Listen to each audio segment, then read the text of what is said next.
Samajwadi party का पर्चा चाहिए। लोकतंत्र के चुनाव में बीहड़ के जंगलों जैसा दृश्य क्यों?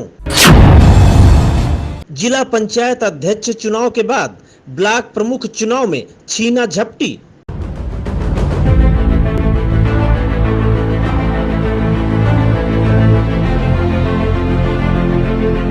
उत्तर प्रदेश की राजनीति में मौजूदा समय में ऐसा चुनाव चल रहा है जहां जनता से सीधे चुनाव नहीं है और इस चुनाव में वो मजा आ रहा है जो बीहड़ के जंगलों में आता है, जहां कहीं कोई बाघ किसी आदमी को उठा ले जाता है या किसी जानवर को उठा ले जाता है। ऐसा जंगल जहां पर कोई डाकू किसी को दिन दहाड़े लूट लेता है या किसी की हत्या कर देता है। हूबहू ऐसे दृश्य आपको उत्तर प्रदेश में हो रहे जिला पंचायत अध्यक्ष के चुनाव में देखने को मिले। जिला पंचायत अध्यक्ष चुनाव के बाद अब बारी है ब्लॉक प्रमुख चुनाव की।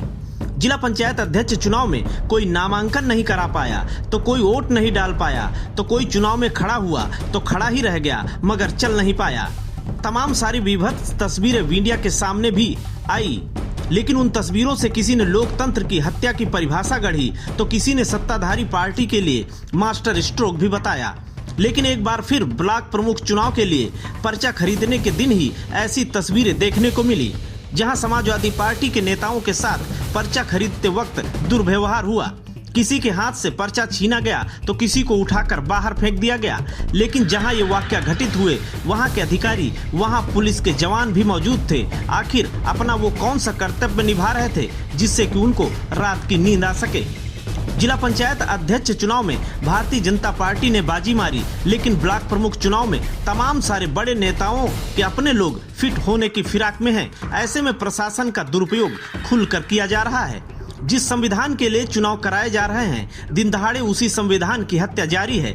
देश का चुनाव आयोग निर्विरोध, निष्पक्ष और निश्चल चुनाव कराने का दावा करता है, लेकिन कुछ तस्वीरें हम आपको ऐसी दिखा रहे हैं जिसको देखने के बाद ना तो इस देश की सरकार को और ना ही चुनाव आयोग को हजम होंगी। हम आपको स्क्रीन पर दो तस्वीरें दिखा रहे हैं। एक तस्वीर देवरिया जिले की है जहां पर रुद्रपुर ब्लॉक पर ब्लॉक प्रमुख पद के लिए पर्चा खरीदने को लेकर पूर्व विधायक अनुग्रह नारायण सिंह उर्फ खोखा सिंह को बलपूर्वक पुलिस ने ब्लॉक परिसर से उठाकर बाहर फेंक दिया।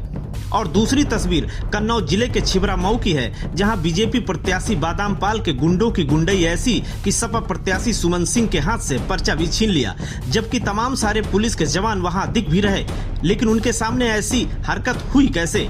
इन तस्वीरों के बाद शायद जीतने के बाद भी भारतीय जनता पार्टी को गर्व महसूस नहीं होगा, क्योंकि लोकतंत्र की जिस गद्दी के लिए चुनाव हो रहा, अगर उस गद्दी की लड़ाई में लोकतंत्र ही छलनी हो जाए तो फिर ये बेहद शर्म की बात है। Bureau report Ashok Kumar Yadav, INF Uttar Pradesh.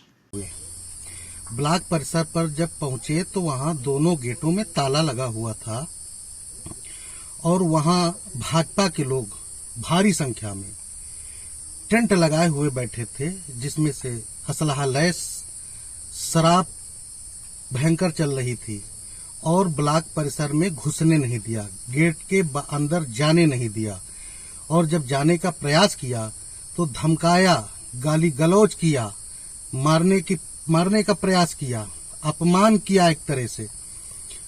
उसके बाद भी मैं डटा रहा, अंदर जाने नहीं दिया। वहां पे कोई हमको अधिकारी कर्मचारी दिखाई नहीं पड़ा। उसके बाद 3 बजे तक मैं गेट पे खड़ा रहा। आखिरी में ये हुआ कि अब समय खत्म हो गया और समाजवादी पार्टी का कोई भी कार्यकर्ता हमारे साथ आज दिखाई नहीं दिया। हमें बड़ा अफसोस है कि हिलौली ब्लॉक समाजवादी का गढ़ माना जाता है। आज मैं अकेले विशेष परिस्थितियों में जंग लड़ता रहा।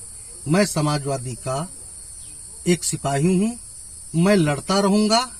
भाजपा वाले प्रताड़ित करते हैं तो करते रहें, उससे मेरे ऊपर कोई फर्क नहीं पड़ता। मैं चुनाव आयोग से अनुरोध करता हूं कि हमारी बातों को संज्ञान में लिया जाए।